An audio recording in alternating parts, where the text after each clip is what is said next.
कुछ एप्लीकेशन देखने वाले हैं कि इनमें कौन कौन से एप्लीकेशन होते हैं, एग्जांपल कहाँ कहाँ हेनरी लॉ यूज होता है। तो सबसे पहला एप्लीकेशन है इसका कोल्ड ड्रिंक। ठीक है, कोल्ड ड्रिंक में जैसे आप कोल्ड ड्रिंक वगैरह पीते हैं तो उस कोल्ड ड्रिंक में हेनरी का सबसे इम्पॉर्टेंट रोल है। उस कोल्ड ड्रिंक में जब हम क्या करते हैं, कार्बन डाइऑक्साइड मिलाते हैं। अब कोल्ड ड्रिंक बनती कैसे है?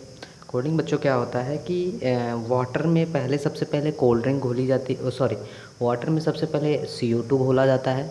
उसको प्रेशराइज़ करके वाटर में डाला जाता है, क्योंकि वाटर क्या है, एक लिक्विड है और CO2 एक गैस है। तो उसमें प्रेशर अप्लाई करना पड़ता है, जिससे क्या होता है, हमारा मोल फ्रैक्शन जो है वो इंक्रीज होता है। जैसे अब प्रेशर आप बढ़ाओगे, ठीक है, तो उसके साथ में प्रोपोर्शनल होता है मोल फ्रैक्शन, तो मोल फ्रैक्शन भी बढ़ जाता है। अब मोल फ्रैक्शन जैसे बढ़ता है वैसे ही क्या होती है, उस कोल्ड ड्रिंक की जो क्वालिटी होती है वो बहुत ही ज़्यादा अच्छी होती है। तो मतलब कि आप फॉर एग्जांपल समझने की कोशिश करिए कि मान लीजिए आप मार्केट से कोल्ड ड्रिंक लेके आते हैं, ठीक है, वो कोल्ड ड्रिंक में उस कोल्ड ड्रिंक की जो बॉटल है उससे CO2 गैस रिलीज़ हो चुकी है, मतलब उसकी सील जो है वो जो सील है वो खुला हुआ है, ठीक है, तो सील पैक नहीं है वो। तो इसका मतलब ये हो जाएगा कि आपका जो कोल्ड ड्रिंक है उसमें से CO2 गैस निकल गया, तो बचा है क्या, केवल वाटर वाटर और कुछ जो कोल्ड ड्रिंक का फ्लेवर होता है वही बचा है। उसको जब आप पियोगे तो आपको टेस्टी नहीं लगेगा, क्योंकि आपके गले पे क्या होता है, वो CO2 गैस ही लगती है, जो आपको मतलब कुछ अलग सा फील करवाता है। तो अब उसके लिए क्या करना पड़ता है कि कंपनी वाले क्या करते हैं कि जब उसको पैक करने लगते हैं, उसको बनाने लगते हैं, तो उसमें क्या होता है, प्रेशर ज़्यादा अप्लाई कर देते हैं। और जितना ज़्यादा अच्छा प्रेशर अप्लाई करते हैं उतना ज़्यादा मोल फ्रैक्शन बढ़ता है, मतलब एक्स बढ़ता है। जितना ज़्यादा एक्स बढ़ेगा उतनी ही ज़्यादा आपकी क्या होगी, उस कोल्ड ड्रिंक की क्वालिटी में अच्छी प्रोडक्टिविटी, अच्छा एफिशिएंसी उस कोल्ड ड्रिंक से मिलेगा। तो बच्चों ये हमारा कोल्ड ड्रिंक का एग्ज़ाम्पल है। आप इसको समझ सकते हैं कि कोल्ड ड्रिंक में जैसे अब फॉर एग्ज़ाम्पल मार्केट में क्या जाते हो आप, सोडा पीते हो तो सोडा वाली मशीन भी यही प्रोसेस करती है, हेनरी लॉ का यूज़ करती है, ठीक है। अब सेकेंड एग्जांपल क्या है, स्क्यूबा ड्राइव। स्क्यूबा ड्राइव आप लोग एक मूवी देखे होंगे, ज़िंदगी मिलेगी ना दोबारा। उसमें ऋतिक रोशन, करीना जो एक्ट्रेस होते हैं वो क्या करते हैं, एक्टर, वो स्क्यूबा ड्राइव करते हैं। स्क्यूबा मतलब समुद्र में, सी में अंदर की तरफ जाते हैं और अंदर जो एकदम डीप में जाते हैं, और अंदर एकदम डीप में जाने के बाद जो उसके ऑर्गेनिज्म होते हैं, अंदर के जो जीव होते हैं उनको देखने के लिए जाते हैं, ठीक है। तो उनको नज़दीक से देखते हैं, तो वो किसकी मदद से देखते हैं, उनको वहाँ पे ऑक्सीजन चाहिए होता है।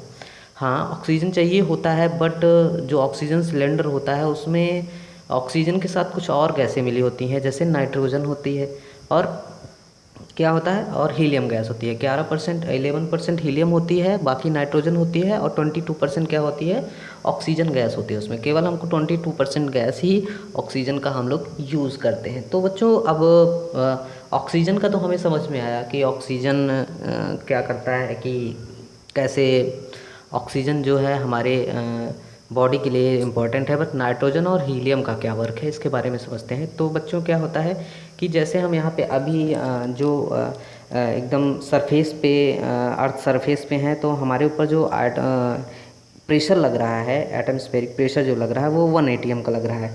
बट जैसे जैसे हम लोग सी के डीप में जाते हैं तो क्या होता है, वो प्रेशर इंक्रीज होता है, ठीक है। वो प्रेशर इंक्रीज होता है जिसकी वजह से क्या होता है, हमारे अंदर ऑक्सीजन जाने के लिए होती है वो सही से, मतलब बहुत ही ज़्यादा तेज़ जाने लगती है अंदर। उसको, उस चीज़ को कंट्रोल करने के लिए हम लोग नाइट्रोजन का पहले यूज़ करते थे। नाइट्रोजन का यूज़ करते थे तो नाइट्रोजन वहाँ पे सही स्पीड मेंटेन कर लेता था कि डीप में जाओ तब भी ऑक्सीजन और नाइट्रोजन एक साथ जा कर के मिल करके हमको अच्छी एनर्जी वहाँ पे प्रोवाइड हो जाती थी।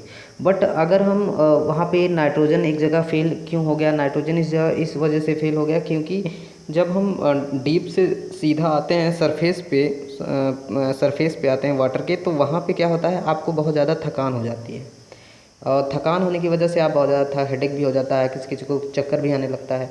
तो इन सारी चीज़ों से निजात पाने के लिए कुछ लोगों ने क्या किया, नाइट्रोजन की क्वांटिटी थोड़ा कम कर दी, उसके बाद उसमें हीलियम गैस मिलाने लगे, जिससे क्या हो गया कि प्रॉब्लम नहीं आती थी, ठीक है, जिससे अब प्रॉब्लम आना बंद हो गया। तो जैसे हम समुद्र से क्या करते हैं, समुद्र से बाहर निकलते हैं तो उस टाइम पे जो हमको फगेट फील होता है, हेडेक फील होता है, उसको हम लोग बेंड्स बोलते हैं, ठीक है। उसको हम लोग बेंड्स बोलते हैं। और जैसे जैसे उसका रीज़न यही है कि क्या होता है कि समुद्र तल में जाते हैं तो मोल फ्रैक्शन क्या होता है, बढ़ता है प्रेशर के साथ। और जैसे डीप में जाते हैं तो, और सरफेस पे आते हैं तो क्या होता है, वो इंक्रीज हो जाता है। डायरेक्ट इंक्रीज होने की वजह से बहुत लोग की तो स्किन भी फट जाती है, उसकी वजह से उनकी डेथ भी हो जाती है, बहुत ही रेयर केस में कभी कभी। तो अब ये सेकंड एग्जांपल है इसका। यहाँ पे भी हेनरी लॉ का यूज़ होता है। अब अब बात करते हैं थर्ड एग्जांपल की। तो थर्ड एग्जांपल हम लोग का क्या है, अल्टीट्यूड स्काइनेस। तो इसमें क्या होता है बच्चों की, जैसे आप क्या होता है कि इसमें आप जैसे पहाड़ों पे रहते हैं जो आदमी, जैसे जैसे ऊपर जाते हैं अर्थ सरफेस से ऊपर की ओर जाते हैं, तो उसमें क्या होता है, वायु का जो एटमॉस्फेरिक जो प्रेशर होता है वो डिक्रीज होने लगता है।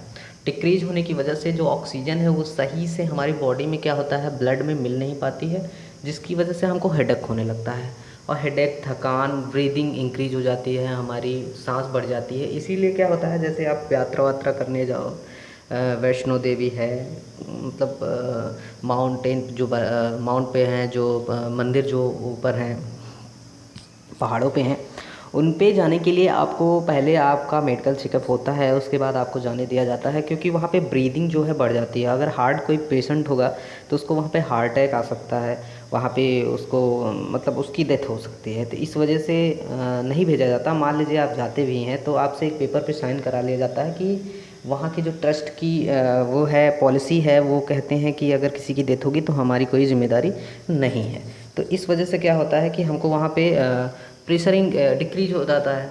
ऊपर जाते हैं तो प्रेशर डिक्रीज हो जाता है, जिससे हमारा मोल फ्रैक्शन जो है वो भी डिक्रीज हो जाता है। मोल फ्रैक्शन का मतलब यहाँ पे आप लोग समझ लीजिए कि मोल फ्रैक्शन क्या होता है, जो हमारे ब्लड में जितनी ऑक्सीजन होती है वो हमारा मोल फ्रैक्शन है, ठीक है। ऑक्सीजन की मात्रा, ऑक्सीजन की क्वांटिटी हमारे ब्लड में, वो मोल फ्रैक्शन का वर्क है, वो मोल फ्रैक्शन बोला जाएगा। और हेडेक भी यहाँ पे उसकी वजह से इंक्रीज हो जाता है। मोल फ्रैक्शन कम होने से मसल्स पेन होते हैं, ऑक्सीजन भी कम हो जाती है, कभी कभी तो अनकॉन्शियस हो जाते हैं आदमी, कभी कभी किसी की डेथ भी हो जाती है। तो ये सब क्या हैं, एग्जाम्पल हैं किसके, हेनरी लॉ की, ठीक है, हेनरी लॉ की ये सब एग्जाम्पल हैं। अब बात कर लेते हैं क्वेश्चन की। हेनरी लॉ का क्वेश्चन है, इस क्वेश्चन की बात करते हैं हम लोग। इस क्वेश्चन में क्या है कि जैसे आपका दिया गया है, if nitrogen bubbles through water in इतने टेम्परेचर इतना है, how many millimoles of gas will be dissolve in 1 litre water if partial pressure of nitrogen is 0.987 बार। के एच की वैल्यू जो हेनरी कांस्टेंट की वैल्यू यहाँ पे दी गई है केयर। तो अब इसको सॉल्व करते हैं हम लोग। हम लोग को पता है कि फार्मूला क्या होता है हेनरी लॉ का, ठीक है। तो हेनरी लॉ का फार्मूला कुछ ये होता है। अब यहाँ पे आपको मोल फ्रैक्शन निकालना है, आपको प्रेशर भी दिया गया है, आपको के एच की वैल्यू भी दी गई है। आपको के एच और प्रेशर की वैल्यू दी गई है। यहाँ पे बस एक प्रॉब्लम ये होगी कि ये बार में है, ये किलो बार में है, तो आप इसको बार में चेंज कर लिए, 1000 से इसको मल्टीप्लाई कर लीजिए, ठीक है।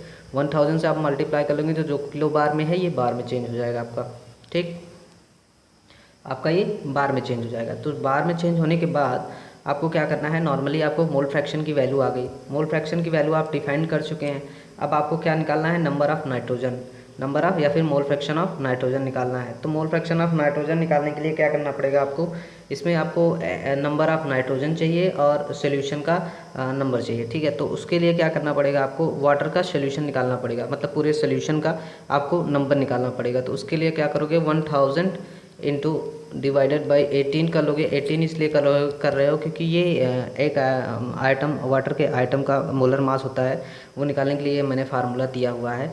नंबर ऑफ़ वाटर के इक्वल टू होता है given mass upon molar mass. तो गिवन मास हम 1 लीटर ले लिए हैं क्योंकि उसमें 1 लीटर क्वांटिटी दी गई है, और मोलर मास इक्वल टू 18 क्योंकि वो मोलर मास वाटर का इतना ही होता है। तो हम लोग उसको जब सॉल्व करेंगे तो हमको 55.5 वैल्यू आएगी।